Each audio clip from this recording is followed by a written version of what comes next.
back to another episode of Manbitesfilm, episode 69. Woo! Yeah. 69, dude! That's 69, a hell of a number. As always, I'm your host, Brandon. Joining me is the dankest of the danks, Mr. williamphoenix. Hello, everybody. And then we got Mr. Geico in the other corner, Lewis. Geico. I saved you 10% on... On what? On what? I didn't want to say.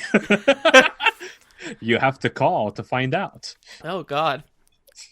Call 867-5309. You'll get Stacy's mom. As always, if you're joining us for the first time or the 69th time, we are a weekly movie podcast where we have movie news, we review one movie altogether, and then we review 3 individual movies. So, Lewis, take it away, sir. Yes. Man, dude. Sorry. So, we have officially heard that the Lord of the Rings series on Amazon Prime is going to be having 20 episodes in its first season. First?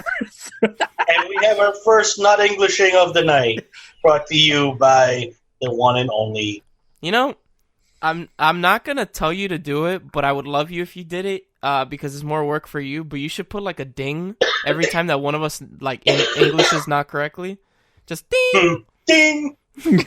That's gonna be a lot of things. Yeah, no, don't do it. It would be funny. Every time you should have Samuel Jackson from Pulp Fiction. English, do you speak it, motherfucker? By the way, for any of the listeners, please tell us how good William sounds to you guys, because he sounds incredible for us. So I'm assuming that you guys are going to hear it in the recording also. So if he sounds crispy clear, let us know. Because, yes, man, I love it. I can hear every little thing in your voice. Crisp. I can hear the wet noises of your mouth. Even the things we don't want to hear. I'm messing. Why y'all gotta be so weird and shit? Man, there's something about crispy audio that makes me go. A little sight into. I don't know what's scarier, the fact that you stayed quiet, or you would if you said something. I don't know. A little view into the weird things that make Brandon tick. Continue, please save me from this awkwardness. So, yes, it's actually going to be the first Amazon Prime original series that is more than 10 episodes long. So I'm really dumb. This isn't the movies, right? They're not adapting the movies into the show? Okay. They are grabbing different things that lead into the movie, but not the movie. Gotcha. Yeah. Okay. So I'm excited about that, obviously. And also, we got our basically like prequels, which yes, or eventually will lead to what was. Now, are they leading into The Hobbit, or are they leading into Lord of the Rings? It's going to be a little bit of both. From what we've heard, but I think it's going to be more about the Númenórean culture, which is going to be fucking sick. Because it's an island in the middle of nowhere that's surrounded by 4 different types of environments. So you're going to have deserts, you're going to have, wetlands, you're going to have mountainous area, and then the city. So, Colorado? The main city is actually built into a mountain, and it's massive. It makes like Minas Tirith look like a fucking peasant's house. Put your boner away. Put your boner away. And I'm like, I'm gonna let him go, but I have no idea what this place is. Put your boner away. As a listener, if you enjoy this shit, check out Cellar Door. It's all about Lord of the Rings. You know, there you go. Shameless plug. Man, the sexual jokes on the 69th episode have been very good so far. Continue. Not with Lord of the Rings. And there's a lot more to come. Yes. So, speaking of, are you afraid of the dark? The dark?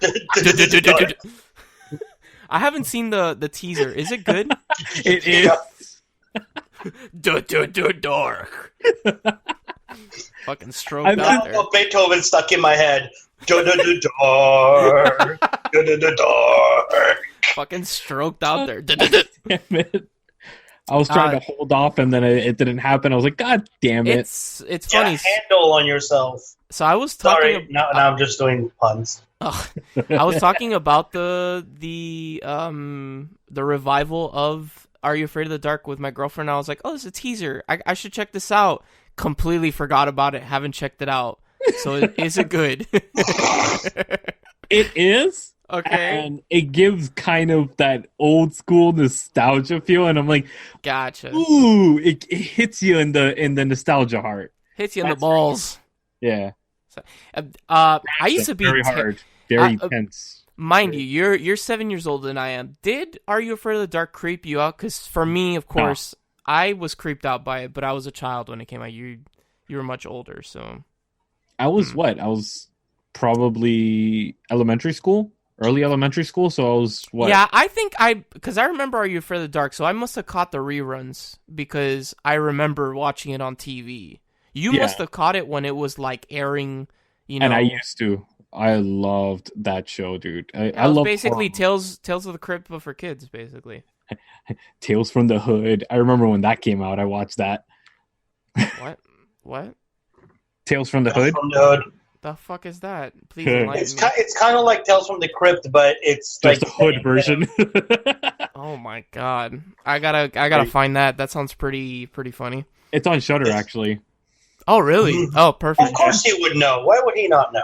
Because he's Lewis. He knows everything. If it comes to, I own it on my Voodoo account. Of course. Of course he does. Why wouldn't he? I could do this all day. My Creep Show poster that I have, it's signed by Tom Savini, which is like meeting him at Spooky Empire in like 2003 was that was heavenly, dude. Like that man is like an idol of mine for horror movies. Moving on.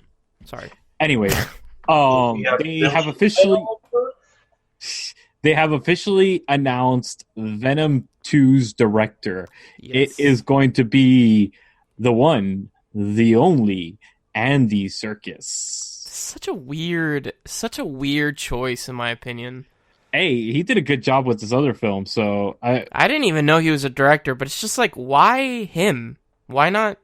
And on top of that, Tom Hardy is coming back, so that sells it. Well, I mean, we knew Tom Hardy was coming back when I didn't know. The first one. No. He said it. He was like, I'm gonna be back for the. And I liked the first one. I was so pleasantly surprised by how much I enjoyed Venom.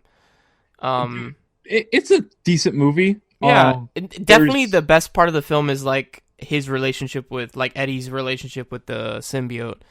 That is 100% the best part. But yeah. Like our friends over at the Film Vault said, Upgrade did a better job of it. I haven't seen Upgrade yet. I know you have it on your Vudu. Just been lazy. Wait, what's Upgrade? The one where he gets like that. He gets like an upgrade in his body. It's like something like an implant of like a mechanical. It's a cross between RoboCop and Venom. Yeah, and like basically it talks to him and like it moves his body and shit. And it's like really like super hard R. But dude, I've heard it's really good. Badass. Oh wait, are you talking about Upgrade? Yeah, that's what we said. Yeah, no, I saw it. I actually watched it. Yeah. I definitely enjoyed it. Nice. But you could see that it's basically the Venom is a ripoff of Upgrade or whichever way. I wouldn't say it's a ripoff. It's just they're both doing the same. They're just like two different things. Yeah, they're both doing the same thing, but I wouldn't say one copied the other. Not a ripoff, but there's a better similarities. Version. Yeah, there's a better version of that. Avatar was more of a ripoff of Pocahontas than this one. Oh my god, let's not start with that. Well, sore subject. My apologies. Sorry. So let's talk about another series and franchise that's took a pretty shitty turn. The Matrix is actually returning to theaters for its 20th anniversary run. Yes, it is. I'm actually excited about that because I really enjoyed the first Matrix. The only good Matrix? The second one was decent. They're all. We've had this conversation on the show already. Fucking Reloaded and Revolution, whatever fucking. Oh, he couldn't say Revolution. No, because I was in Number between. nine? No. Number It's because I was in between. I was like, is it called Revolution or Revelation for some odd reason? Revolution. They're fucking god awful. The first Matrix is really good. The first Matrix was like groundbreaking. Yeah. Again, we've had this conversation. It is groundbreaking, like the action sequences and the. Would you say it's like Avatar? Get the fuck out of here, bro! Please. No, it's a lot better. Thank you for joining us, everybody. I'm ending the 69th episode. Oh, bro, can we end the 69th episode on the 69th minute? We can definitely try, but we'll try not to come to it. No. That's gonna be way too hard. But So next news. I don't know if you guys have been able to see it, but one of the best films out in theaters this year is actually possibly going to be cut into a longer version on Netflix as a miniseries. Oh, I know which. Once Upon a Time in Hollywood could potentially be put into a miniseries form. So I haven't seen it yet. I'm gonna go see it Neither soon. have I. Oh, it's good. It's good. Okay, good. Did you hear that Bruce Lee's daughter has she was not happy. issue with it? Yeah, she was not happy at all. Which I understand why. Dude, this movie was good. Like, I went into it expecting, oh great, this is gonna be Tarantino. It's gonna be super stylized and it's funny, dude. I remember dialogue and all that stuff. Where did Tarantino touch you, my dude? You used to be so like gung ho about his movies, and then like something happened. Like, where'd he touch you? I just got over his shit. Why? What, William? What happened? Just like, where did he touch you? Sorry. Wow. Sorry. No, for real. Like, Lewis used to be super like, yo, Tarantino, his movies are fucking dope and super edgy and blah, blah, blah. And now it's like you talk to him about Tarantino. He doesn't go, blah, blah, blah. And now you talk to him about Tarantino and he's like... I like Kill Bill. I liked Inglourious Bastards a lot. That's a good movie. And Reservoir Dogs, obviously, you guys know I have a huge passion for. But I remember, like, I know we've talked about it on the show, but like, I'm just tired of the hype train that goes with his films. Hateful Eight was good. It was good. His movies are good. His movies are really good. Have you? Speaking of the Hateful Eight, sorry to interrupt you. Dank, William, whatever. It's on Netflix. Go check it out. Speaking of that, have you seen? Because there's like an extended version on Netflix for Hateful Eight. Is it good? Yes, it is. It makes a lot more sense to have. Oh, okay, cool. Then I should definitely watch that. And that's the one that I saw in theaters. Oh, you watched the one with the actual like intermission in the middle? Yep, and it was a 70mm initial release that they did of it. Nice. The one that they gave you like the memorabilia booklet and all that. Wait, which ones are you talking about? Hateful Eight. The Hateful Eight. Oh, yeah. Because wasn't there one that was like Tarantino Presents, and it was like two different movies? That was Grindhouse. Well, that wasn't Tarantino. That was him and Robert Rodriguez. But it was presented by him in both. Yeah. Because Robert Rodriguez directed what was it? Planet Terror, and then Death Proof. Death Proof was awesome. I love Death Proof. Everybody's like, that movie sucks ass. Death Proof is incredible. Bro, the fucking the losing the leg sequence, that shit is awesome. That and like when she gets her face grinded off by the tire. Oh, that was awesome. Yes. Yeah, dude, that movie's just awesome. Like the dialogue, well, you know, Tarantino's like really like, I think his he knows how to write dialogue very well. So this takes that to a whole other level. Really? Okay. Like this is his best written script by far. I wonder. Oh no, well, I wonder if he still thinks that like Inglourious Bastards is like his magnus opus. I think this is his most personal film. I really enjoyed it. The fact that like it feels like you actually feel for the characters. You enjoy the cinematography, which is fucking beautiful. Mm-hmm. And I never lived in LA, and I wanna like, this is what I think of when I think of golden era, you know. And it's like, wow, this is amazing. This is so interesting shit. And I fell in love with the fucking movie when I got out of the theater. It's fucking ridiculous. I never thought I would, and Nice. I went into it expecting like, oh, this is a good movie. This is a contender for my top 3 films of all year. Really? So, yeah. Interesting. Think you'll get nominated? I think you'll get nominated for what do you call it? Production awards. Okay. Because the production value in this shit is fucking incredible. Like, the amount of money that they must have put into this film. For the cast alone must have been ridiculous. Not even the cast, the fucking sets. Holy shit. Oh, shit. They brought back the golden era of Hollywood with these amazing sets, dude. Like, it's really incredible what they did. And I know everything that he did was practical. I wouldn't doubt it.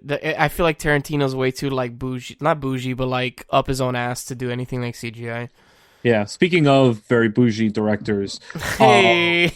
Yeah. Here we go with the segue. Inadvertently segue. Denis Villeneuve's Dune is actually being released December 2020. Okay, I was gonna say 2019. I was like, where the fuck is there? Why is there not a trailer? Nope, 2020, and it got pushed back a month because they didn't want to release it in November. And why? What's Disney releasing? I don't know, but I think this is actually going against one of the Star Wars films, if I'm not mistaken. No, Star Wars is coming out this year. Star Wars is this year. Which, by the way, if anybody from Disney is listening, can you please release another trailer? Thank you. Isn't there another one coming out next year? No. No? That we know of? No. I don't know then. But they honestly, like, they're kicking off the TV series eventually, and I'm excited about that. I can't wait to see the miniseries that they release on TV as well. That's going to fill in the gaps even further. For Dune? Yes. I'm really, really excited. Coming from somebody that, like, I know about Dune, I don't know much. Like, I've seen the miniseries, but honestly, I don't remember much.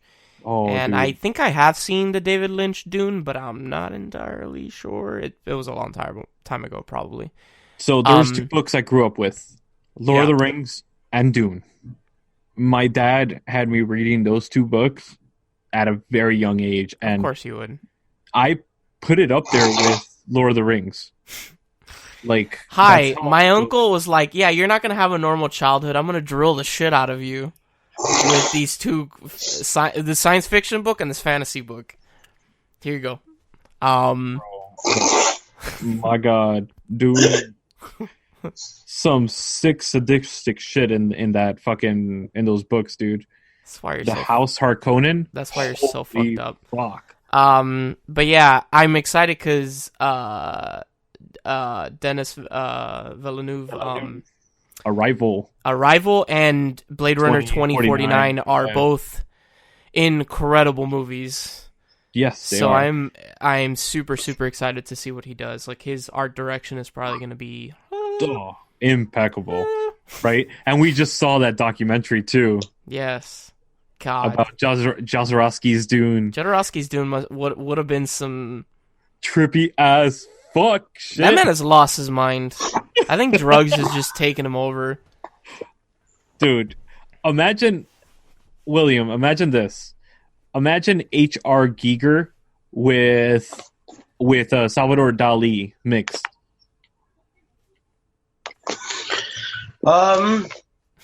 He's like trip and a half. That's an understatement. Yeah, you have no idea. Understatement. Yeah.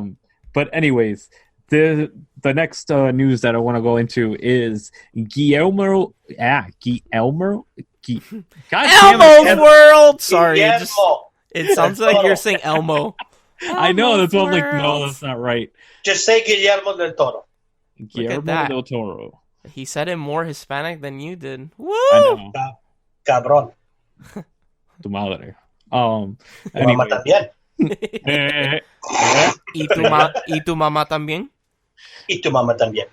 Anyways, so he actually, God damn it, I lost my train of thought. Fuck. You were talking about, I can't pronounce first name, Del Toro. Fuck you.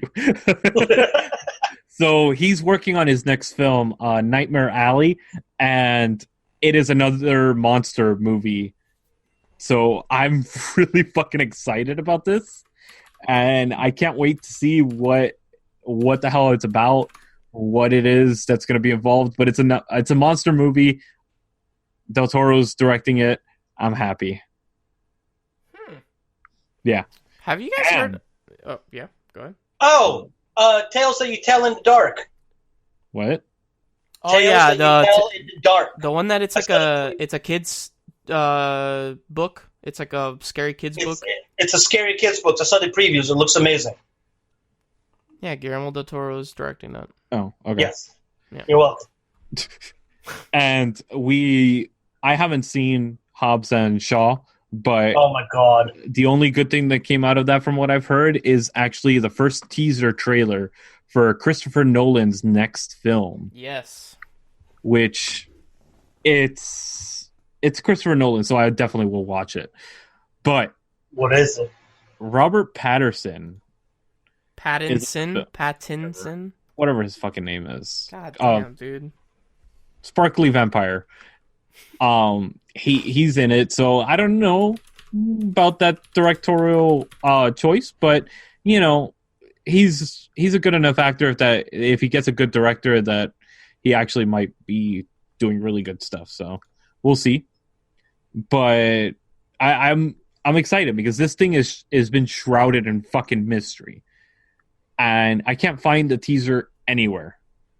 So I'm dying to see this thing. And I really, really want to check it out because it's got to be amazing. Everybody's waiting for his next film. Did you guys see the? I think they just have a teaser of like a guy running the movie 1917. I saw the previews. That it's like the guy running on the beach, and it's basically World War I. You haven't seen it? No. There's a full trailer now. Oh shit! It's Sam Mendes, the guy that directed Skyfall. Oh yeah. Spectre. Yeah, and Cumbersnatch is in it. Yeah, Cumbersnatch. I'm sorry, Cumberband. Sorry. So just say "coming or I" at that point. God damn, bro. Coming a riot, since it's episode 9. Actually, it's kind of funny because Doctor Strange, basically, for those that are Marvel fans. I saw a preview for a movie that's coming out on Netflix, and it has Chris Evans in it, right? And obviously, it's not Marvel. And basically, it's him helping. It takes place in Africa, and he's helping end this whole underground slave trading and whatnot. And at the end of the trailer, I look at my girlfriend, and I'm like, why did he not just pull out his shield and take out everybody? I'm sorry. I've only seen Chris Evans as Captain America for the past 10 years. It's kind of like, pull out the shield. I'm looking at pictures of Benedict Cumberbatch now, and he's a strange-looking person, dude. I mean, yeah, but why? His eyes, there's something weird. He looks like a salamander, like a lizard. I mean, he's British. It's not that he's British. It's just, what the fuck does that have to do with anything, you ass? Yeah, I was like, what? What the fuck does that have to do with anything? He just looks like a salamander. His eyes are so weird. No, Brandon. It's because you're Mexican. That's why. God, what? Wow. What's the difference between saying that and moving on? British? Bro, just go. Just salvage this, please. Last thing.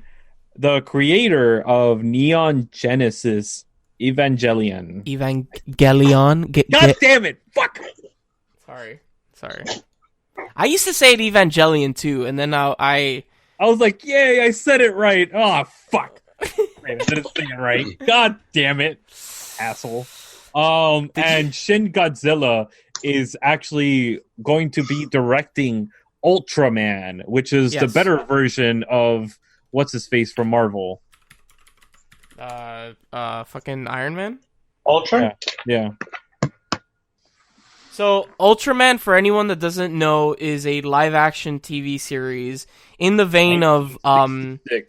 From 1966. Well, it's still going on, but yes, it started in 1960. It's in the same vein as Super Sentai, which is what Power Rangers is based off of. Not hentai. Super Sentai. I heard that. Yeah, it's basically... No, he definitely said Super Sentai. Yeah, Get your mind out of the gutter. I said Super Sentai, you piece of shit. Somebody's thinking about some octopus right now. So yeah, basically, if you want to watch live-action dudes in suits fight monsters, basically practical effects of these guys fighting in the middle of a city, like Power Rangers and Super Sentai does when they get into the Megazords and shit like that. Yeah. I'm going to say two names that probably mean nothing to you guys, because I'm talking about anime from, like, the 70s at this point. Here we go, baby. Did you guys ever watch either Goldorak or Mazinga? Mazinga, yes. No. Goldorak was exactly like Mazinga. It was like this robot that, if you think something along the lines of Mecha Godzilla, it was like a robot that was controlled by a pilot. It took out like all these aliens and stuff. But they need to make live action or at least reboots of those. Because that's childhood. Yeah, Mazinger came out before Gundam, and they were like very monster of the week kind of thing. And then the creator of Gundam wanted a more serious story, so that's why he created Gundam. Because there was this whole craze of like mecha anime at that time in the 70s in Japan. Fun fact about anime. Something or another. Yeah. Robotech. Cool. There you go. Robotech? Yeah, I was saying like Robotech. Yeah, but yeah. Or Macross, which that's based off of whatever. Anyways. Tomato. The fucking anime. When I talk about anime, I feel like William kind of like stays with me, and then I just lose you. I Like gloss over. Yeah, like you just your eyes gloss over, and you're like, mm-hmm. I stay with you as long as it's anime pre, I don't know, 1993, 94. Yeah, I understand. Like you try. I feel like nothing against you, Lewis. Like William tries, and you're just like, I don't give a fuck, dude. It's not Dragon Ball Z or Saint Seiya. Fuck this shit. Like, straight up, that's you, in a nutshell. And I'm sure if they ever made an anime, actual anime, not cartoon, but actual anime of Lord of the Rings, he'd be all over that shit like right over. Oh, for sure. Dude, a couple weeks ago or like a month ago, he was like, oh yeah, I started watching Evangelion on Netflix. And I'm like, oh, awesome. Like, that's a great anime. Like, what do you think? He's like, oh, I stopped watching it after episode 2. I'm like, what the fuck, man? Why? I couldn't get into it, dude. I really couldn't. Fuck up. You can't get into anything, man. Giggity, that's why he's single. Fucking speaking of Lord of the Rings real quick, I know that, Lewis, you probably already met them like 16 times and have their phone numbers, but three of the 4 hobbits are coming to New York Comic Con. I know. I have all their autographs, though. Of course, like I said, you've probably met them like a million times, so it's all good. Did I tell you about the experience that I had with Elijah Wood? Nisha I don't was know, there. but given this is episode 69, and you're talking about Elijah Wood. 69, dude. So Elijah Wood was at MegaCon a few years back, and Nisha and I, obviously for everybody out there, Nisha, your geek mom from Diversely Geek, and I are huge Tolkien fans. So we. Oh yeah, no, you told me about this. I was there. Like, I wasn't there when it happened, but I was at the convention. So what happened was Nisha's there talking with. Damn, I was hoping that was going to stop him from talking, but never mind. Go on. Nisha was there. Fuck you.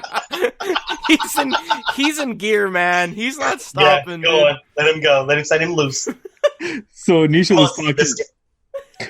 was talking to Elijah Wood, and I was just staring off. Jerking off in the corner. I've heard. He's like, all you hear is. That's all you hear in the back. You shall not come. You shall not come. You shall not come. Nisha points over to me, and she goes, "And this is Louis, blah blah blah." And I don't remember what she said because I was kind of off and jerking off in the corner. And what do you call it? He goes, "Hi, how you doing?" And I was like, "Hi, I'm sorry, I got lost in your eyes." And you told Elijah Wood you got lost in his eyes. I did.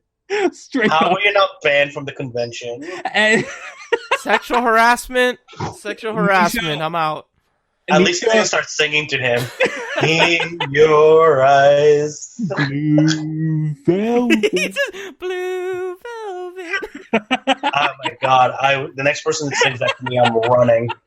Anybody ever comes up to me and starts singing and be like, "This song's dedicated to you," I'm like, "I'm out." Anyways, Nisha just starts losing it laughing, and I go, "I'm so sorry. I'm usually a lot more casual than this. No, you're not, dude. I'm sorry. Your eyes are like fucking amazing, dude." And he just lost it laughing, and he gave me a hug and everything. I was like, "Oh, this is adorable, dude." Anyways, that's it. All right, guys. So that a little quick view into Lewis's life. I gotta throw away the Kleenex. Come on, guys. Let's finish the segment. Immediately as he touches Elijah Wood, he's like, "Oh." I swear to God, if they ever release an adult cock ring that looks like the One Ring, this dude will be the first in line. He will pre-order that shit. On that note, thank you for joining us for this segment. Stay tuned after this quick. Oh my god, yeah, we're still doing movie news. Yeah, it's running a little late. It's all right. A little late. Stay tuned after this quick break when we come at you with our new, not so new segment, the movie Not live. bucket Not live. list. How dare you? Welcome to an exploration of sight and mind, a travel through the world of films and the artists that bring you these masterpieces. Do you love films, directors, actors, cinematographers, editors, composers, or any of the hundreds of artists that bring you these feats of art? I am Luislacau, your host into the world of films, your guide to Man Bites Retro. All right, guys, welcome back for our new, not so new segment, the movie bucket list, where I just William. realized that's gonna cut off right when I say "bitch." That's all you're gonna hear. I was saying "son of a bitch." Oh, then cut it when it says "son of a bitch." Then. Oh, now it's too late. This is the segment where William brings, he surprises Lewis and myself with a movie off of these posters he has, and we discuss if it should or should not be on this list. So, William. Hopefully it's on the list. Hopefully. It's on the list. Suck my balls. Mr. Balls? How would you like to suck my balls, Mr. Garrison? You do that way too well.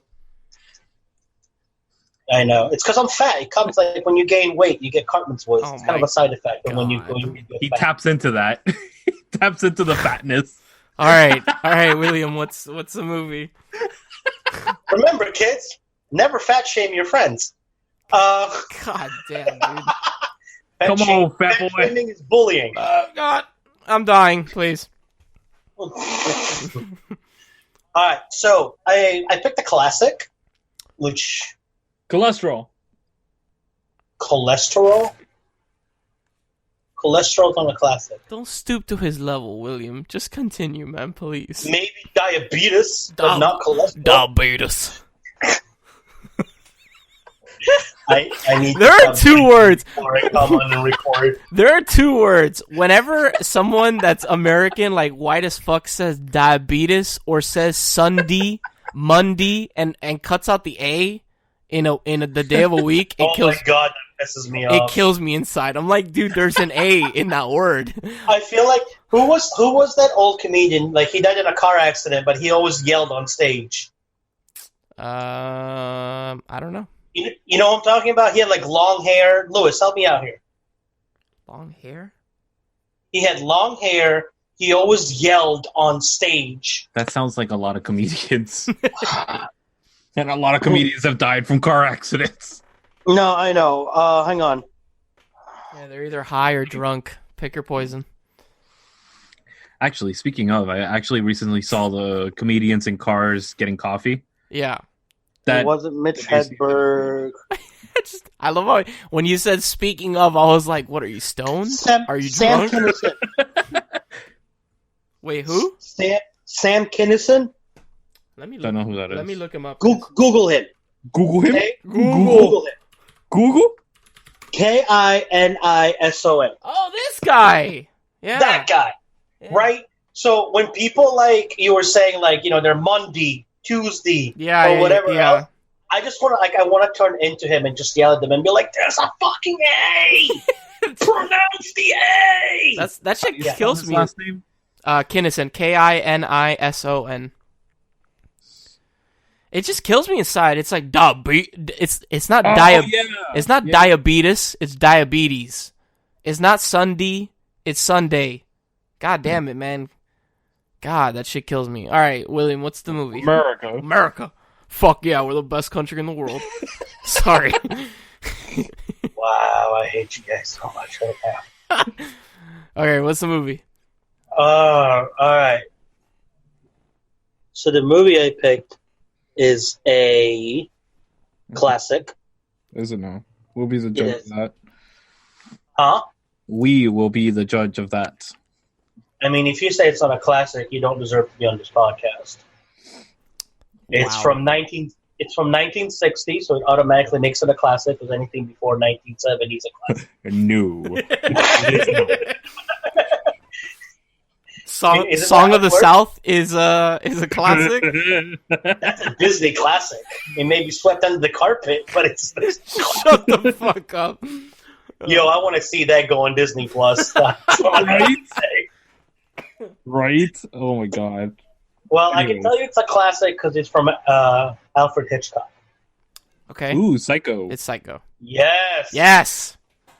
1960, Psycho. Is it actually 60 on the dot? Yeah. 1960 on the dot. Wow, I thought it was 63 or some shit like that. Actually, I should have done my homework and see if any of those movies on the list were from 1969. That would have been funny, but no, it's okay. That would have been fun, but whatever. We already did it. 2001: Space Odyssey. Oh, that's 1969? Yep. Oh, okay. Oh, well. Moving on. Psycho. Psycho is it's an incredible movie. It really is. Lewis and I had the lovely pleasure of having seen it in an actual theater here in Miami. On actual 35 millimeter. Yeah, it was... Oh, okay.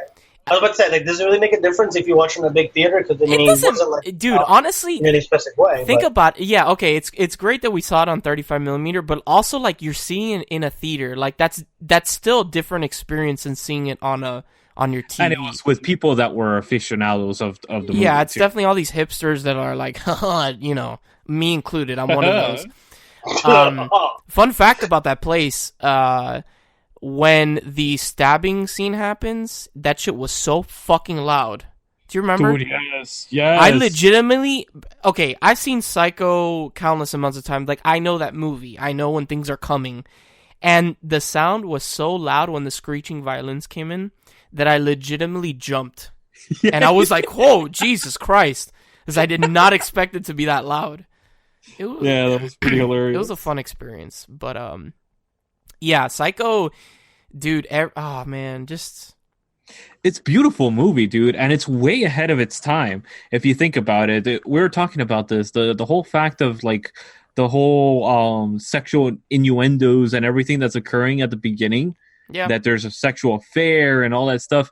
I mean, granted, Lolita came out the same year, but that's a whole other genre. This is something that would hit mainstream media and make a big impact. And the fact that it did with the kind of obscenities that they kind of put in the film, because this was also the first time you see blood, you're seeing through the point of view of a killer other than M, which is foreign film, so that doesn't count really for American audience. It's very interesting what Hitchcock did with this film, because first of all, everything's impeccable. Mm-hmm. The pacing of this film is so on purpose. The building of the tension in this film is something for legends. Like it's incredible because he gives you that slow build and then suspense and quick cuts right when the reveals start happening. And also, it has probably one of the most shocking reveals, like I would say in like movie history. Yeah, besides Sleepaway Camp, yes. Yeah, and stuff like Star Wars and stuff like that, when like Vader says that he's Luke's father, like shit like that you wouldn't. Spoilers. Well, oh my god, it's a 40-year-old movie. Yeah. Excuse me, it's a 39-year-old. 39. We're almost at 40. Sorry. Shut up! Don't remind me. I was born the same year. You know what? You're a beautiful 39-year-old man. Batman. Shut up. Shut up, Baldy. My favorite shot in Psycho is when the private detective comes into the house and the mom pushes him down the staircase. Yes. And it has that weird, like, you're falling with him. The vertigo shot. Yeah, the vertigo shot. Oh, yes. Man. Everything. And then Dude, that is one of the hardest things to do. Really? Yes. You know how hard it is to dolly in and pull focus back? So you're zooming in or zooming out while you're pushing the cart in the opposite direction.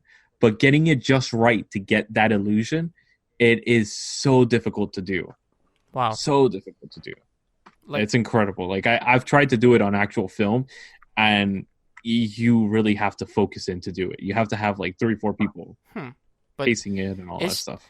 Just everything about the movie, like Lewis was saying, like the little hints that Hitchcock gives you, like when Marion is talking to Norman when they're having dinner together, and she's in his office and she sees everything is like taxidermy. Yeah, and it's like little things like that I on your first viewing of the film you wouldn't catch, but. And just how off eventually you do. Yeah, eventually you do, and like how off-putting. Like, I'm sorry, I know it's 1960, but if I was a woman, I definitely would not pull over to a random-ass motel on the side of the road like that. Fuck that. How fucking sketchy that is. Let's face it, you wouldn't do it in 2019. Yeah, I definitely wouldn't do it. And if you're gonna stay somewhere that's in a town, in a city, not a motel off the side of a fucking like highway. Like, screw that. And then also known as Red Roof Inns. Yeah. And then my second favorite shot in the film is he wouldn't even hurt a fly. That whole sequence at the end. Which that's been fucking copied in and out. Most of the shots in this film and sequences in this film, pacing, everything. Well, there's a remake of it that is shot for shot. Yeah. Can we not talk about that? No, okay. We're not. But I'm saying there is a remake of somebody that was like, man, why don't we do a shot for shot remake of Psycho? That's a good idea. Yeah. Let's not and say we did. Fucking idiot. Who the hell does that, bro? Gus Van Sant. Oh, Jesus. What other shit has that man directed? Elephant. He did Good Will Hunting. He did. Yeah. Oh, wow. Hunting, okay. Really? Yeah. I guess even a squirrel finds a nut. Even a blind squirrel finds a nut. I've actually never seen the remake. The shot for shot remake. What, Good Will Hunting? No, that's not good. No, either one. Good Will Hunting's a good movie. I'll fight you. Yeah, don't at me on Twitter. Good Will Hunting was good. Shut up. My boy's wicked smart. Don't at me on Twitter, bro. Fuck you. Good Will Hunting's a good movie. You like apples? What? You like apples? Yeah. I got her number. How about them apples? So stupid.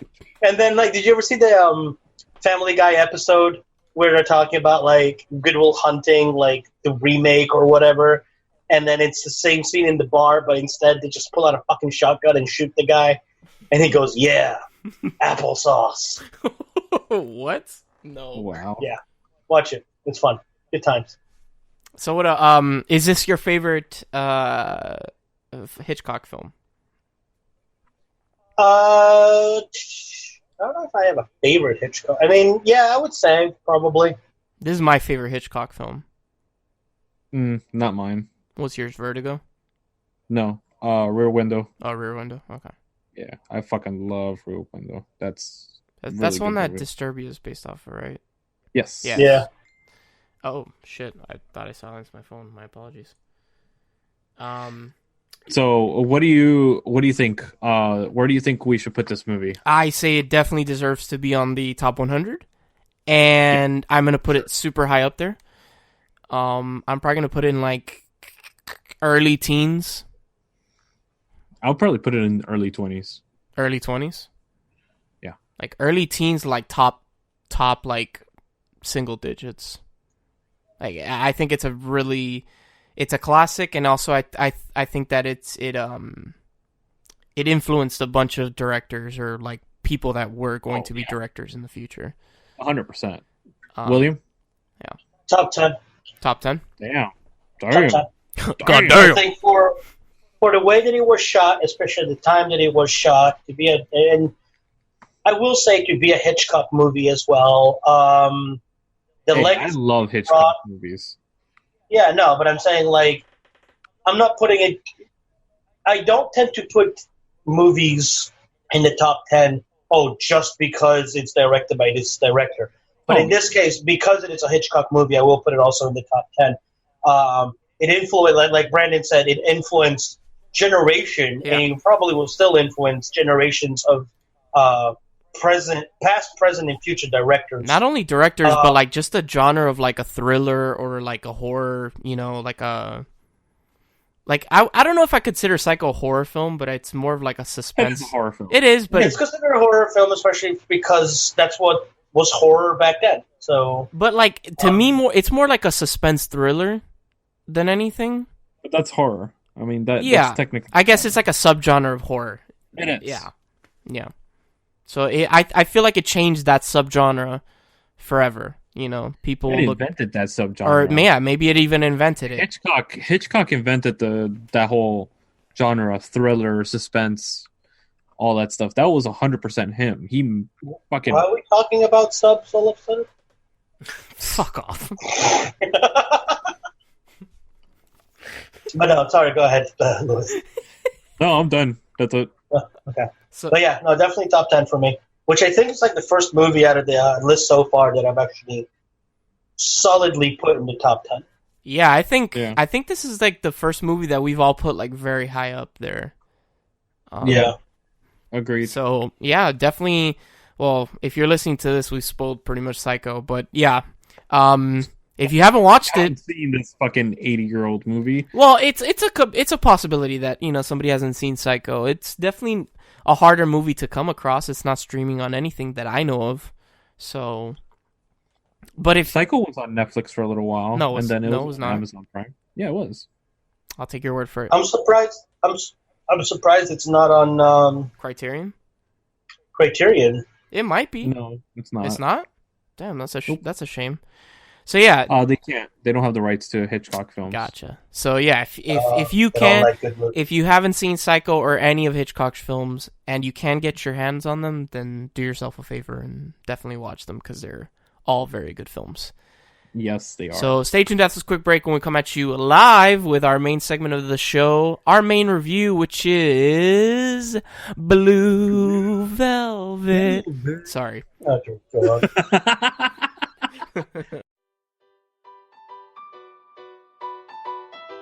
Hey, you lovely nerds. This is Nisha M., your geek mom from Diversely Geek.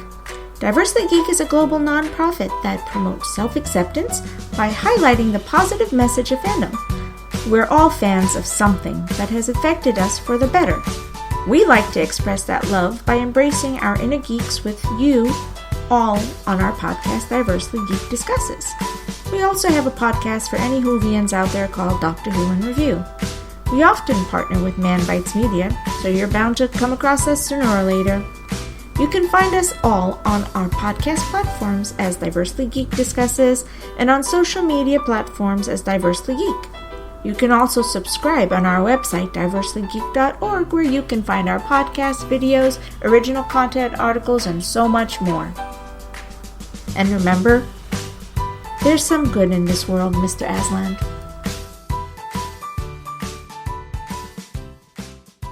All right, guys, welcome back for our main segment of the show, live Blue Velvet. Yes. This is the first time I think we've ever done anything by David Lynch on the show. We did Mulholland Drive. Wow, that is very true. That's like a different era of our show where we weren't doing it weekly, so things were very spread apart. Yeah. Spread apart. Like my ass. Sorry. Wow. I was gonna go with like your girlfriend's legs, but I mean, sure, we can go with that, right? Damn. You and your ass things. Hey, butt stuff is great. I wouldn't talk, Lewis. It runs in the family. All right, so we are reviewing Blue Velvet, which was Lewis's pick for the 69th episode because of our. You definitely chose it because of Frank, right? Yeah. Dennis Hopper's character. I will fuck anything that moves. Yes, that fucking line is just fucking embedded in movie history because of this movie. So, Blue Velvet stars Kyle MacLachlan, which also starred in Dune. I guess that's where they started their relationship. Yes. And also, he is the main character of Twin Peaks, the TV show. Yes. And basically, he comes... Laura Dern. And Laura Dern, which... Okay, so I had never seen this movie either. Before my viewing for this episode. And I did not know that... I knew Kyle MacLachlan was in it, but I did not know that Laura Dern was in it. And she's super young. Dude, she was like 19 years old. I know. I was like, whoa, she is very young. Meaning, she was super young in Jurassic Park also.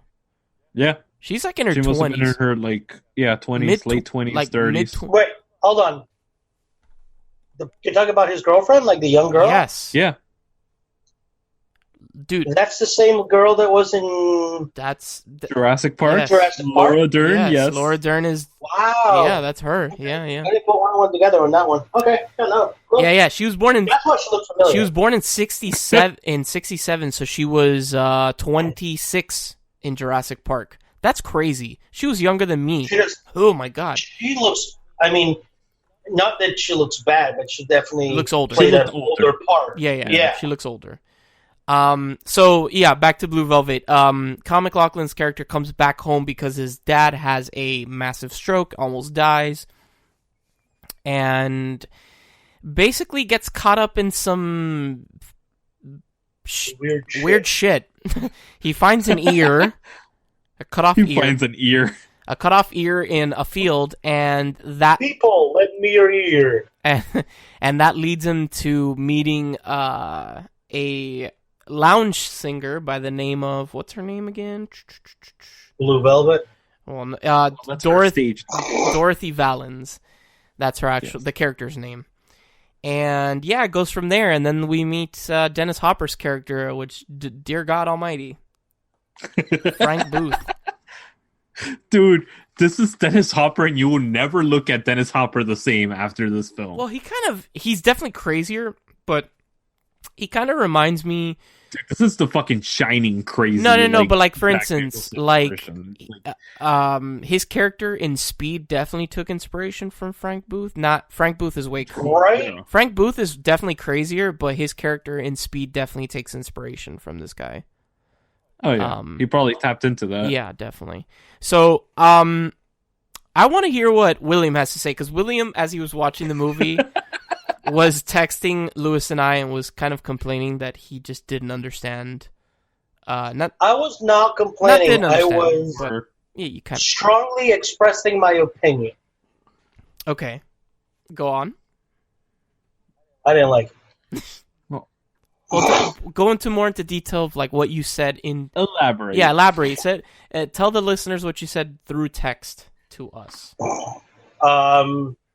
Is this movie ever going to pick up? Snooze fest? What the hell is this? What were they thinking? Well, you also brought up the sexual things, which I don't know if you want to bring that up on the show. Is it over yet? You also... Thank God it's over. You also brought up the sexual things, which I don't know if you want to bring up more in detail on the show, or if you kind of want to... I mean, no, I have no problem bringing it up. I mean, it is part of, who I am, and it doesn't really bother me. So, for the listeners that don't know, the private part, or the, My BB. my pee-pee, Oh wow! where Quentin Tarantino touched me. Wow! Boy, I'm just going along with what you go. Man, I can never do nothing around here. So You're talking about your penis. Yeah, not exactly about my penis, but for about 20 years, I have been in the lifestyle of the dominant submission and BDSM and whatnot. So, and there's a strong scene. I wouldn't say that it's really BDSM, because there are people out there that there's a part where Dennis Hopper comes, and he apparently has mommy issues. Yeah, that's a understatement. Yeah, that's an understatement. But I'm trying not to spoil it for people. Okay. I don't know. Can we go into spoilers, Lewis? What do you think? No, with this one. This is one that definitely people haven't checked out as much, and I think this definitely does benefit from those kind of suspense moments of it where they build it, and you're kind of like, "Whoa, what?" Okay, yeah. So continue, William. I'm sorry. I know. And if you are not part of the lifestyle, if you are part of the lifestyle, you'll know what I'm about to talk about. If you're not, you may learn something. Who knows? When you do a BDSM, or when you do any kind of scene that involves some kind of role play, suppressed memories, or anything like that, there's certain steps that you need to take. You talk about it first beforehand. You make sure that everybody is on the same page, that limits have been set, safeguards have been set, and then after you act out the entire scene and everything you're done, there's a thing called aftercare, which you make sure that both parties that were involved are okay. You basically it's like you're being in front of a camera and you're a completely different character, but then when you say, and cut, you make sure that your co-star is still, is okay. You're like, everything's back to normal. The way they depict the scene, and I understand this was shot very, a long time ago. It wasn't as open as it is now. And there's a whole bunch, a whole hoopla. But I did not like the whole part, because I don't think that they're talking about the lifestyle, though, at all. I think that they're talking about a sadistic fuck that was using his kind of odd pleasure that he has, but it wasn't part of the lifestyle. You could tell that he wasn't part of that lifestyle. He was just a fucking douchebag. I really don't think that it was a lifestyle choice. I also think it's just David Lynch. Like, everything in David Lynch's movies are super, or not even his movies. Like, if you're a listener and you've seen Twin Peaks, which arguably is probably David Lynch's most famous work, or what people mostly know him for. Twin Peaks is weird, and it's based off of this movie, and I don't know, man. Everything is just over the top. It's not realistic, and I feel that's what he's trying to portray in the scene. Yeah, that's how I took it. I had not seen it before. As I was watching it, it seemed like it was portraying BDSM. I don't think so. At the time while I was watching it, as a first-time viewer, I thought that that's what it was going along the lines of, and I felt like it had. BDSM as it is usually it's a touchy subject, because a lot of people see it as abuse and whatnot, which it's not when it's done right. But after really seeing the kind of person that he is in the movie, then I agree with you guys that it's he wasn't really portraying that. He was just being your stereotypical abusive asshole that he portrays. Yeah, it's So at the time, it was just I was seeing it as something completely different. Okay, I remember, but no, I I really like this movie because, first of all, it's David Lynch, all right? And David Lynch, he's very much up his own ass, like Brandon likes to say. He is very... No, he is. Like, 100% he is. But he likes to find symbolism in his film. It's super avant-garde. Yeah, exactly. So what I think that he's trying to portray in this film is the kind of underlying epidemic of people not talking about sex, not talking about their wishes, their desires and stuff like that, in this kind of very American, quote unquote. It's very much Hallmark America. I think he's just talking about the seedy, like Lewis just said, the Hallmark Americana, like little like town.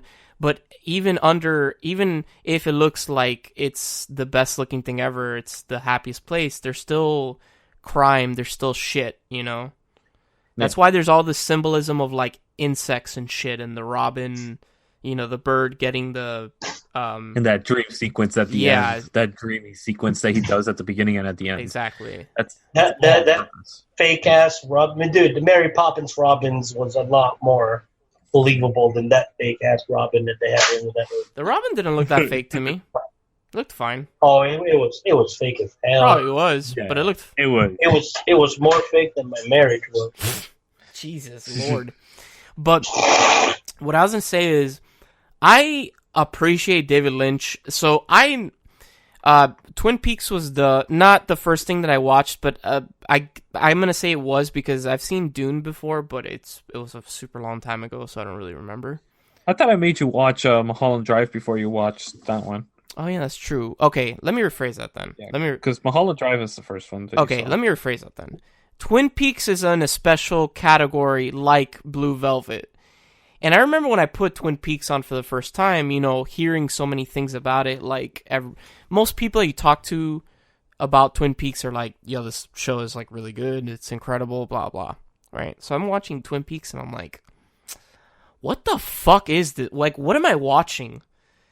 There's a scene in the first episode when they tell Laura's parents that she's dead. Right, Laura? That's the one? Spoilers. Yeah. Whoops. He's like, my daughter, and he just loses it, but it looks so fake. The acting is so over the top, and it just looks so forced and fake. And then I kept watching, and it grew on me. And I grew to like how fucking over the top and cheesy it is. And I'm pretty sure, since it's his own work, that he took inspiration from Bluevelvet for Twin Peaks. Because William was also saying earlier that, like, everybody looks fake as fuck. Or sounds fake. And they do. They do. Specifically Laura Dern's character. She's, like, super fake. Yeah, which is also how... It's all symbolism, dude. I honestly do think that this is a symbolism for Americana life. And it's kind of, like... It's, like, dull. How the perception, the illustration, the painting, the front that is put up in America in that time frame, and then what is real is the apartment building, is all the stuff that happens outside of the little neighborhood, the suburbia neighborhood. And then like the neo-noir shit, like, which I love. It's one of the reasons that I love David Lynch, is that I love his style of filmmaking. Yeah. It's fucking, like, his movies are shot beautifully. Like the like, just when she's singing in the bar, her apartment. Oh, dude. What? Yeah, everything. Like, there are things, like, I feel like, I don't know why, I feel like the movie has really weird pacing issues. But that's every David Lynch movie. Yeah. Like, they all have the same pacing. It's super weird. Like, there's no, I guess the climax is the end, but yeah. Like, I don't know, like, and there's also things that, like, are just not believable, like, when he's with those people. I'm not gonna say anymore, Yeah. Like, my favorite scene, I was telling Lewis while we were on break, is when the guy from Quantum Leap, Dean Stockwell, who plays Iggy, who plays Ben, which I wish they would have gone more into detail about Ben. Yeah. Because he's super weird. He has, like, a lot of makeup on. I was like, is this guy gay or, like... He reminded me of, like, a David Bowie. Yeah, like, I was like, what's going on with this character? And then there's just this really, like... I don't know, it's just so out of nowhere, like, when he starts lip-syncing to the song, and then, like, Dennis Hopper's in the back doing the same. Yeah. It's so great. Yeah, it's just... I really enjoyed that scene. That was definitely my favorite scene in the film. Odd film. I enjoyed it, though. I wasn't like William that was like, is this picking up? It's just, like you said, David Lynch works have weird pacing. They're slow movies. Not super slow, but slow. They're pretty slow movies. But honestly, my favorite scene by far is that scene where he goes, "I will fuck anything that moves," and he just screams it out in this room, in this tiny little room. He has no reason to scream this out. He just does, and then he takes a whiff of the oxygen mask. It's weird, man. All right, so what would I rate it? I'll give it an 8, solid 8. This is a 9.5 for me. Damn, I like David Lynch, but it definitely takes like a certain barrier. You need to know what you're getting into, and if you've seen Twin Peaks, then I think you'll like this movie. If you haven't, you may not, because I don't know that barrier. You know, you may not like the acting in Twin Peaks or Blue Velvet, so take it like that. Yep. Yeah. All right, so William, what do you rate it? 6.9. He's so quiet and sad. Okay, all right. So stay tuned after this quick break when we come at you, not live, never live, with our final segment, the individual reviews. I was about to say the movie bucket list. As the songs of awakening rang through, the world was created. The silence was broken. Middle-earth, with its rolling hills, broken mountains, flowing rivers, and beautiful forest, was created. Cellar Door is a journey into the mythology, the mystery, and the beauty of Middle-earth. Sit back. Close your eyes. And imagine.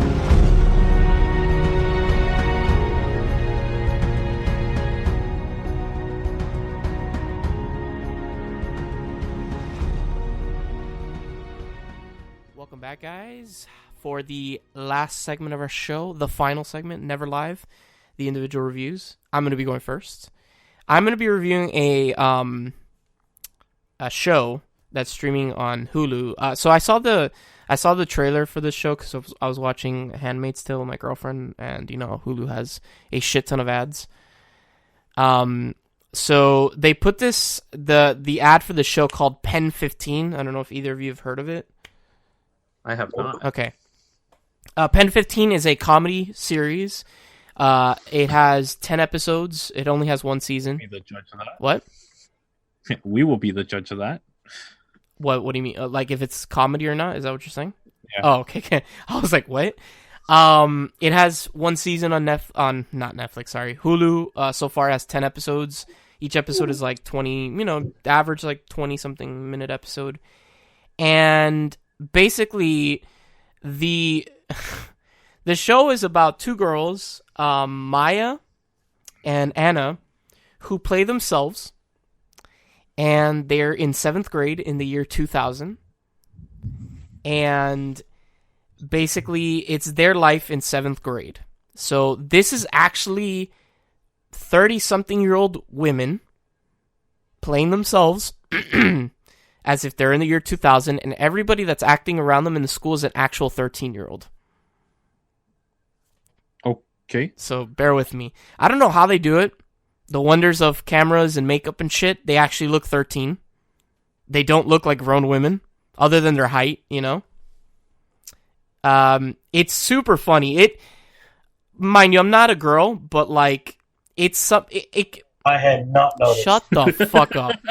I don't know. I would have thought the show hits things on just like what what happens to every person in 7th grade or stuff, like just bullshit of I've only seen a couple episodes, but you know, I don't know what happened to you in 7th grade. Shut the oh my god. Quentin Tarantino touched him. So the actual name of the show, Pen15, I didn't really catch it, but then my girlfriend is like, "Yo, the name of the show is Penis." Pen15. Oh yeah, Penis. Pen15, penis. So penis. It's funny. The main character is a 13-year-old like Japanese American girl. So it's funny seeing like her family is like, her mom is super, you know, traditional Japanese, and then her dad is like this like super American white dude. So just seeing that in their family, and then like her and her brother, that they absolutely fucking hate each other, and it's cute. It shows you, it reminded me like, oh damn, like just the stupidities of like what you care about at that time in your life. Like, am I popular? Is this person gonna go out with me? And then like there's an episode where they want to look cool, so they decide to drink beer with like these cool girls, and like they're like, oh, should we smoke the cigarettes so we could like fit in with them and stuff like that. And there's also another episode where like they kind of find out or about like masturbating, and then they're like obsessed with it, like every fucking kid is when they find out what masturbation is. It's a funny show. It's really lighthearted, and I think that the writing, for me personally, is very enjoyable, and it hits home. And I think this is actually like, of course it's dramatized for a show, but I think this is actually things that happened to them as kids when they were 13 in the year 2000. And so yeah, it's really cool. Check it out. It's on Hulu. It has 10 episodes. They're short. Pen15, Penis. Go check it out. It reminds me of 8th grade, actually, from what you're saying. Yeah. I don't know if you've seen it. Yes, I have. That's what it sounds like, at least to me. It's really good. But, yeah. It's really good. Like it caught me by, I was like, oh, and then my girlfriend's like, you know what, I'm gonna watch it, and she put on an episode like while I was doing something in the back, and I was like, wow, it's actually kind of funny. So I caught it. I like checked it out by myself, and I was like, this is really enjoyable. I really like this. Yeah. Rating wise, what do you give it? So far I haven't finished it, but like an 8. I think it's like a solid comedy. Nice. Yeah. And you said streaming on Hulu, yes, right? Hulu. It's a Hulu original. Hulu. Nice. Yeah. All right. So what I am going to be bringing up today is I have a subscription to Criterion Collection. Hey. And you're going to be hearing a lot of movies of Criterion from now on, because yes, I am delving deep into classic films that I have not been able to see, which are a lot. Ever? Or like you haven't seen in a while? Well, in some cases I haven't seen for a while, and then some cases I've never seen. Gotcha. At all. Because this has some great films. I will be completely flat honest with you. My classic film game is weak as fuck. Like, yeah, I'm actually going to be posting up something about like classic cinema, foreign cinema, okay, and see how many people actually are able to I get at least higher than 50%, because if you're getting higher than 50%, then damn, you're on your game. Yeah, you're an aficionado at that point. Yeah, exactly. Oh, so, is this the same list that you posted the other day? No. I'm actually making my own list. Gotcha. Oh, yeah. Not posted, but you know what I mean. The one that you sent. Yes, yeah. Yes, not that one. So no. I'm like, I scored a 97 on one of them, and I scored a 10% on the other. Yeah, that same list I think I only had 80 something out of there. So even I hadn't seen some of those. So yeah, that it's very deep dive. But this one is a Akira Kurosawa film that I really enjoy. One of the many. I know it. And this is actually a 1990 film that takes place throughout 10 decades. And it's called Dreams. It's 10 little episodes, and each episode is like a decade of Kurosawa's life. And basically, he, according to what I understand of how he came up with the concept, is he grabbed one dream that was a repeat dream that he had continuously for each decade of his life. And he turned that into a script. And that's this film. It is a beautiful, beautiful insight into this amazing director, and just the visuals that come out of this. He gets a lot of people on board to do this as one of his final films because they love his films. George Lucas comes on with Industrial Light and Magic to do the special effects for free. Martin Scorsese comes out as Vincent Van Gogh in one of the segments. Producers include Francis Ford Coppola, Spielberg, Martin Scorsese, of course. Lucas is in there as well. All these guys produced the film for him. And this is honestly just a love letter to him. It's all these directors, these basically top tier directors for the last 40 years in cinema. And they all came together and said, this is who we want to pay respect to. And this film is just beautiful from beginning to end. Every sequence, you're going to be mesmerized with the storytelling and the visual effects that you see. Just the messages behind every single story is incredible. Real random question. How many Kurosawa films are on the Criterion streaming service? I think there's 42. Dear God in heaven. Okay. So most of his stuff is on the Criterion. No. So you will have seen most of the stuff by the next episode. Like what I'm saying is like Yojimbo, Seven Samurai. The main films, okay, yes. Gotcha. The main films of Kurosawa are on here. I mean, shit, how many Kurosawa films? I'm looking at it right now. 1, 2, 3, 4, 5, 6, 7, 8, 9, 10, 11, 12, 13, 14. He has 16, 17, 18, 19, 33. 22, 23, 24, 30. 30 that he's directed. Okay. 30 that he directed, but like his main films by far is, well, the only one that he won an Academy Award for was Ran. Yeah, Ran. Best Foreign Picture. Ran is an incredible movie. Dude, God, yeah. that movie's so good. Jesus. And then he has an obsession with Shakespeare. So a lot of his films are stories of Shakespeare twisted into feudal society Japan. Ran is King Lear. What was Throne of Blood is Hamlet, I think it was. And another one of his major films is Seven Samurai. Mm-hmm. That is, it's on my top 50. So is Ran, and so is Dreams. Seven Samurai is probably his most famous film.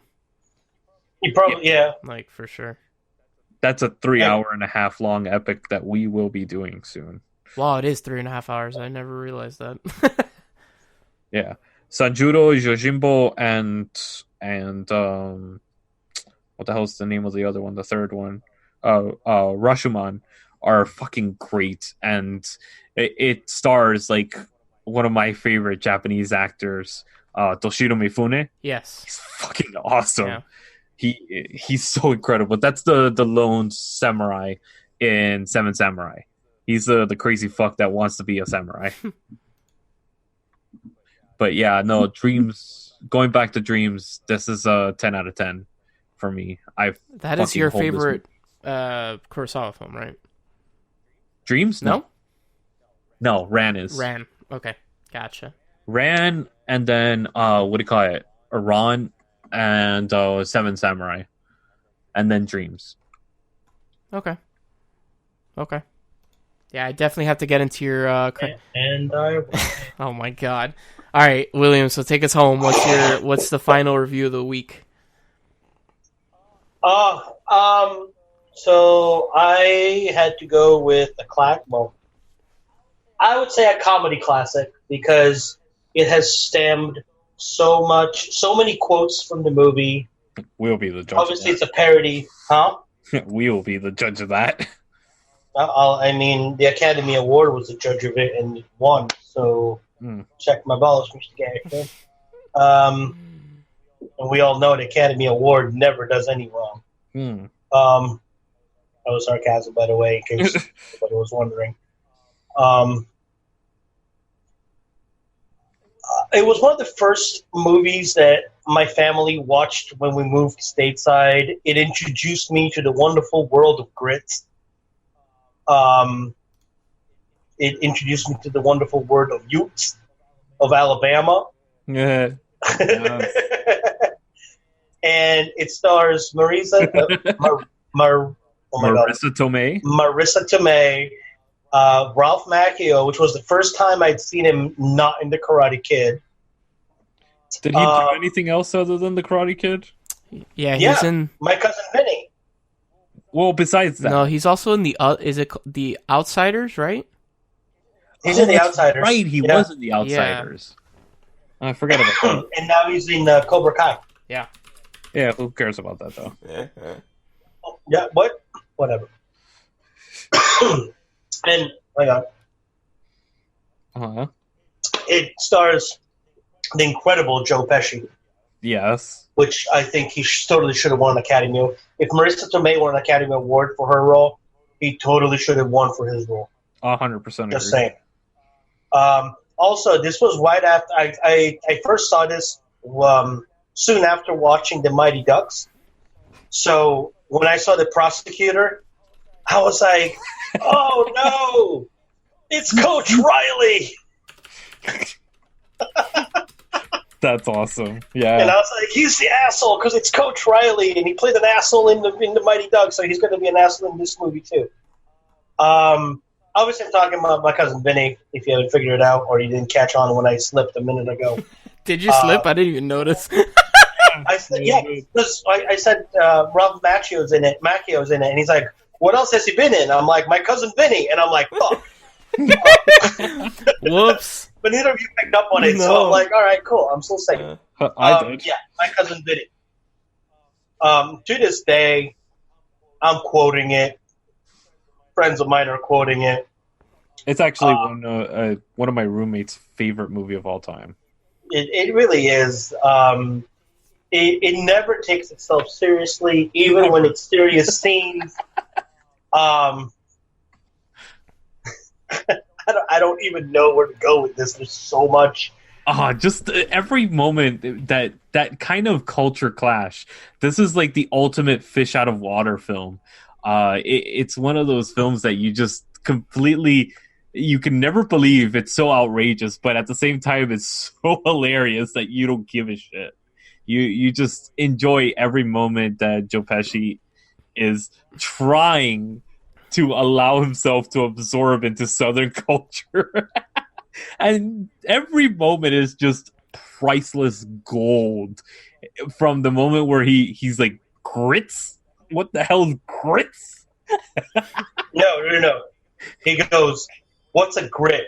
And which makes it even funnier because it's like a grit. It's like, what? And at the time, now what makes it like, this movie also has like, it has a sentimental value to me because, like I said, it was one of the first movies that we watched together as a family, but it introduced me to the wonderful world of grits because my parents were going through that whole, we're in the States, we're trying to assimilate, so if we don't know something, we will find out what it is, and, so when they talk about grits, I ate grits willingly, but I ate grits for a month straight after seeing this movie. And I tried it with, like, grits with cheese to this day is my favorite kind. Yeah. But I tried it with, like, all sorts of different flavors. Grits by themselves are gross. Plain-ass grits are nasty. I mean, they're still better than oatmeal. Debatable. I like oatmeal. Yeah. I hate both of them. I hate oatmeal. I hate the feel of it. I hate the texture of it. Oatmeal cookies should not be a thing. The feel of it? What do? You start petting it or something? The what? What do you do with the oatmeal that you don't like the feel of it? Like the texture, like when you put it in your mouth, it's just like, I don't know, it's like... It's like when you put bread in water and you let it soak, or crackers in water and you let it soak too much, and then you try to eat it and it almost like felt like a moldy feel to it, like a soft feel when it shouldn't. I don't know. Grits, I don't know. I could sit and eat grits like all day. And then the other sequence that it's about the tuxedo, and the judge is like, "What the fuck are you wearing?" Basically, without saying "what the fuck."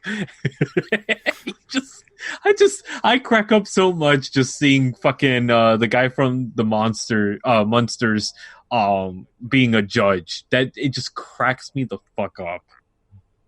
It really does. It's like they're two youths. Like, I'm sorry, they're two what? What's a ute? Youth, the defendant. Oh, youth. Like, oh, and then he just looks at the judge. He goes like, the two defendants. It's like, or he's like, Your Honor, I would like permission to treat the witness as a hostile witness. And she looks at you, goes like, oh, you think I'm hostile now? Wait till tonight. Like, you two know each other. You can tell I've seen this movie one too many times.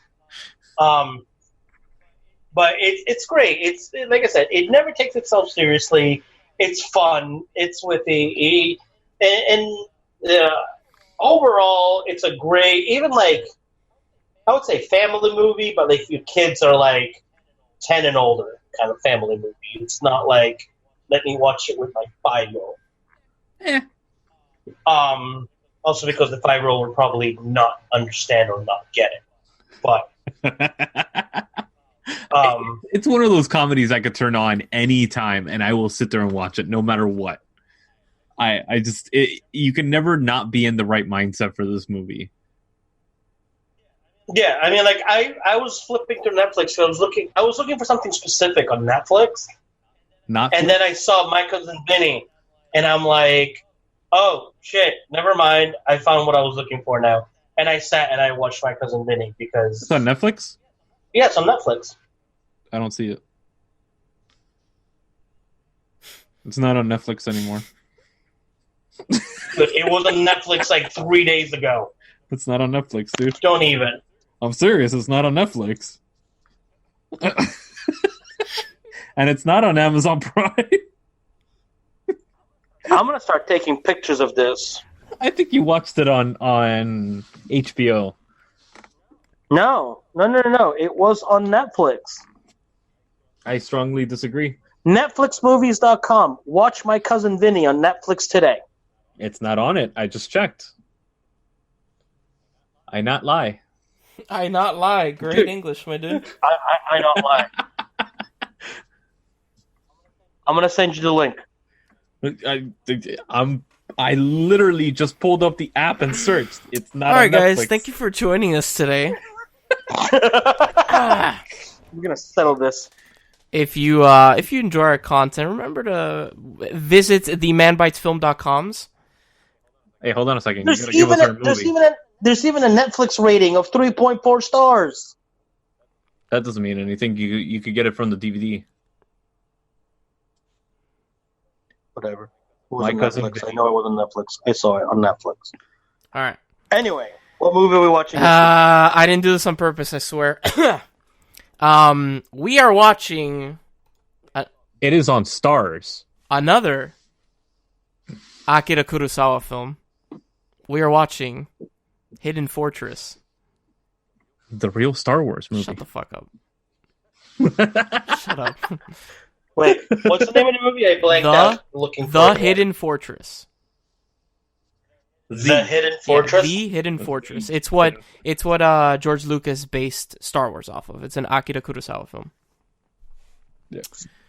Okay. All right, guys. So if you enjoyed our show, again, I'm going to repeat. Visit us on the manbitesfilm.coms with an S at the end. No, not with an S at the end. Also, diversity. Not .coms. Not .coms. Diversitygeek.org, and also if you... Diverselygeek.org? I said that. Diversitygeek.org. I said that. No, you said something else. No, I didn't. Anyways. Moving on. I did not. I admit when I mess up, when I don't English properly, okay? And that time, I English properly. All right? Nope. Strongly Whatever. disagree. Also, if you're a fan of John over at Narcotic Casserole, now you can catch all his stuff on our feeds. Our stuff. You can catch his stuff on our stuff in our feeds. God, that sounds on our stuff. That sounds so sexual. It is episode 69. Thank you, Geico. Thank you. We are not endorsed by Geico. Thank you, the Dankest. No, we're endorsed by Progressive. Thank you, the Dankest of the Danks. Yeah, thank you. I'm like, you're very welcome. Thank you. As always, I'm Brandon. Oh God, I'm choking. We will catch you guys on the next episode of Manbitesfilm. Please come back. We're not this weird usually. What? That's a lie. If they've lasted 69 episodes, they know that's a bold lie. Help me. Bold-faced lie. Help me. Friends don't lie.